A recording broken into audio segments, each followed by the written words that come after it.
Hello everyone, welcome back to the real Queen Nefertiti 33 channel. I am here with some more articles for us all for March the 5th, 2025. This is crazy right here. We'll be learning about the Reign of Terror article. R-E-I-G-N Terror. Reign, okay? The Reign of Terror. Okay, this is about me, my grandma, Taylor Ship, and her killers, okay? So let's begin. There is a lot though, okay? So let's begin. I will put the video in there again and another one in there, okay? For the real ones. So let's begin. The Reign of Terror refers to the period of the French Revolution, 1793 through 1794, marked by mass executions of those suspected of being counter-revolutionaries, spearheaded by the Committee of Public Safety and particularly associated with Maximilien Robespierre. Okay, here's a more detailed look. Context. The Reign of Terror emerged during the French Revolution as a response to internal rebellions and external threats from European powers, with civil war spreading from the Vendée and hostile armies surrounding France.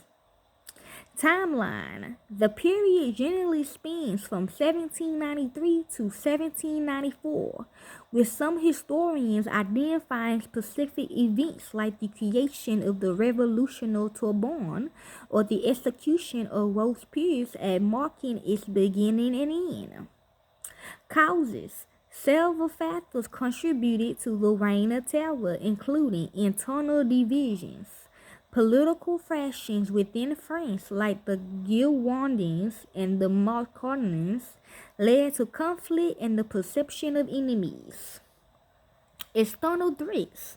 War with a coalition of European powers threatened to undo the revolution and led to paranoia and a focus on security. Social unrest. The poor and sans-clothes militants initially drawn from the poorer classes of Paris, contributing to political pressure for radical change.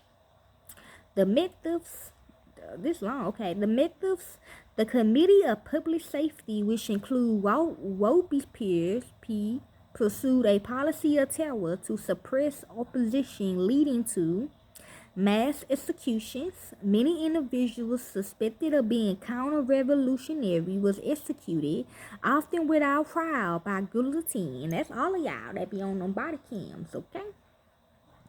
Law of suspects. A law passed in September 1793 allowed for the arrest and imprisonment of those suspected of counter-revolutionary activities. Law of 22 Parel, another law passed in June 1794, further streamlined the process of trial and execution, often leading to swift death sentences. Dechristianization. The following of Jacques Hubert pursued a program of dechristianization which further fueled the radical nature of the revolution. Consequences. The Reign of Terror resulted in the death of approximately 1,700,000 people through official executions and possibly another 10,000 who died in prison or without trial. Fall of Robespierre. Over time, the radical policies of the Committee of Public Safety and the Reign of Terror led to its decline, with Robespierre and his supporters eventually being arrested and executed on 9/30 2nd, July 27, 1794. This is where the Galatians come in at. The Ottoman reaction. The period following the fall of Robespierre is known as the Ottoman reaction, and it marked the end of the Reign of Terror and the beginning of a more moderate phase of the United Revolution. Legacy. The Reign of Terror remained a significant historical event, serving as a reminder of the dangers of radicalism and the potential for state-sponsored violence during times of upheaval. Okay, now that's just the background, and this is the article, okay? Reign of Terror. The Reign of Terror, or simply the Terror, La Terror, was a climatic period of state-sanctioned violence during the French Revolution, 1789 through 99, which saw the public executions and mass killings of thousands of counter-revolutionary suspects between September 1793 and July 1794. The terror was organized by the 12-man Committee of Public Safety, which exercised almost dictatorial control over France. The terror was the culmination of years of fear and paranoia, feelings which had long existed as undercurrents to the revolution. In the autumn of 1793, as the revolution fractured in the War of the First Coalition, 1792 through 1797, spiraled out of control, the National Convention deemed it necessary to implement terror as the order of the day so that it could root out counter-revolutionary spies and conspirators.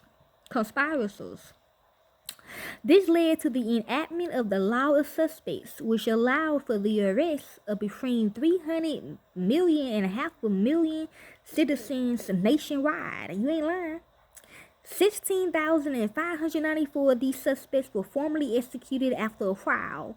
What we doing is, we ain't having no trial. Okay, you gonna die where you stand. Like Mama said, I'ma knock you where you stand. You hear me? Okay, you in my face, you finna bye. While around 100,000 died in prison and thousands more was killed in various massacres staged across France, it is estimated the total death toll during the 10th-month reign of terror rests anywhere between 30 to 100,000. The Law of 22 Peril trials, June 1794, led to a marked acceleration of killings. A month-long period known as the Great Terror, which ended only with the fall of Maximilien Robespierre on 9 Thermidor Year 2, July 27, 1794. The subsequent period known as the Thermidor Reaction put an end to the terror and to Jocelyn dominance. You hear me? Origins of terror. The Reign of Terror was born out of impulse for revolutionary self-preservation, conceived by a paranoid revolution that saw enemies everywhere. You ain't lying. Suddenly, feelings of paranoia and dread were nothing new in 1793, as the specter of terror had been present since the revolution's earliest days, always lurking in the shadows.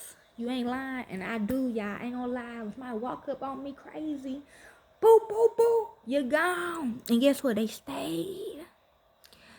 Look here now. Terror reared its head on July 27, 1789, when fear of an extractive plot to starve the people led a Paris mob to brutally murder royal minister Joseph Fallen and his son-in-law. That same summer saw the Great Fear, in which whispers of counter-revolutionary dealings by autocrats called panic peasants to raid the shooting of their doors. If the terror was feared by the fears of the people, it was ignited by their leaders' ideologies. You ain't lying. As the revolution became increasingly divided and as France went to war with most of Europe, historical apprehensions became more commonplace. Such feelings were exacerbated by the rapid dissipation of the Islamic currency and the continued scarcity of affordable bread. By the summer of 1793, ordinary French citizens were no less destitute, starving, or unemployed than they had been at the start of the revolution. Moreover, inflammatory journalists and politicians kept them on their toes, insisting that poverty and hunger was the fault of counter-revolutionary agents or foreign conspirators. Such rhetoric was constantly reinforced by the actions of the revolutionaries' enemies. For instance, the Brunwich Manifesto, which threatened the complete destruction of Paris by a Prussian army, proved that the people's liberty was in grave danger. These thoughts led to bloody moments of mass hysterical, such as the September massacres of 1792, in which Paris mobs brutally slaughtered over 1,000 counter-revolutionaries and priests. By the summer of 1793, counter-revolutionaries were seemingly everywhere. Brutal civil wars such as the War in the Vendée and the Fearless Revolts, as well as the assassination of Marat on July the 13th, strengthened the notion that the Republic was under attack from within. That French's most dangerous enemies were French themselves. Okay, this is Maximilien Robespierre. Okay, hey, look at me. Oh, let me see how long this is now. It's not that long. I'm gonna read it. I'm gonna go ahead and read it, y'all. He framed another article. That's it. It's mine. Yet, if the terror was fueled by the fears of the people, it was ignited by their leaders' ideologies. At the heart of the terror was the Quasi-Disciplinary Committee of Public Safety, which itself was dominated by Maximilien Robespierre, 1758 through 1794. The alleged Jacobin leader, nicknamed the Incorrigible for the steadfastness of his beliefs, Robespierre and his followers believed firmly that the revolution's end goal was to obtain a republic governing virtually by the general will. But there was a pressing danger that if certain bad actors were left to their devices, the general will would be corrupted and the republic would fail. I doubt that. To prevent this, the Robespierre was intent on weeding out potential counter-revolutionaries and traitors. Therefore, a general republic could not exist without a foundation of terror, for in Robespierre's own words, terror without virtue is fatal. Virtue without terror is impotent. Robespierre, y'all should look here. I should have been here in the beginning. I said some shit, you know. You might can say I am a cult leader too, but it's for our own good. You know what I'm saying? Hey, I can't repeat what I said, but. Lord Jesus, I mean every word. Terror as the order of the day.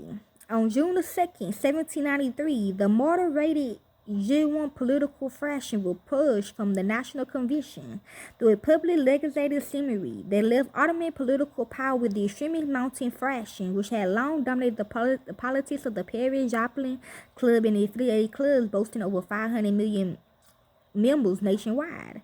The Mountain spent the summer of 1793 pursuing a lefty agenda. It finally abolished colonial slavery and drafted a new constitution that promised to be more democratic than any contemporary craving, offering universal male suffrage. Yet, as the Mountain celebrated its victories, the French Republic was in danger. The fall of the Girondins had resulted in the eruption of Federalist revolts in key French cities while on the frontier. It clicked off, hold on. Okay. While on the frontier, coalition armies had forced the French on their defense. Meanwhile, the assignat continued to plummet in value. This instability caused a general strike amongst the sans-culottes, or revolutionary working classes of Paris, who was then convinced by the ultra-radical journalist Jacques-René Hubert to march on the convention on September the 5th. The Centralists demanded increased wages, affordable bread, and the creation of a revolutionary army to protect them and their newfound liberties. Well, she lied to y'all then. This one is titled The Idolized Sans-Culotte. Yeah, baby, she lied to y'all. While Robespierre squirmed beneath the sans-culotte demands, viewing it as a potential coup by his ultra-radical enemies, his colleague on the Committee of Public Safety, Brenton Barry, managed to turn the situation to their advantage. Barry told the sans-culottes their recent food shortage was the work of foreign spies and conspirators who the committee was working tirelessly to unmask. If the convention moved to make terror the order of the day, and if the proposed revolution army was placed under the committee's direct supervision, Barre promised to deliver the blood of the enemies of the people, specifically naming Maria Antoinette and Jacques-Pierre Bussy. This seemed to satisfy the crowd, who promptly went home. On September the 17th, the infamous law of suspects were enacted, allowing for the arrest of anyone who, by their conduct, their contracts, their words, or their writings, showed themselves to be supporters of tyranny or federalism or to be the enemy of liberty. Tools of terror. Okay? I ain't gonna have enough minutes, y'all. I ain't gonna have enough time, okay? I'm gonna go ahead and read this right quick, though, if I got time.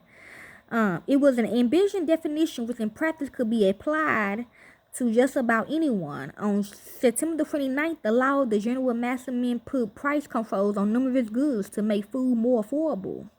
October the 10th, the young Louise Anton St. Just, a member of the committee, proposed that French government should remain revolutionary until the peace.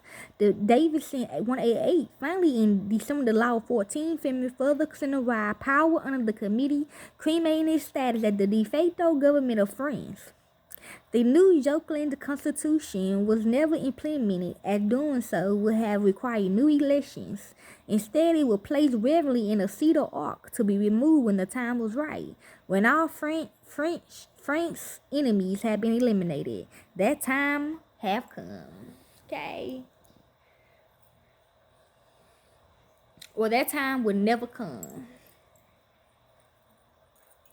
Like the hell. Okay. Thank y'all. Enjoy.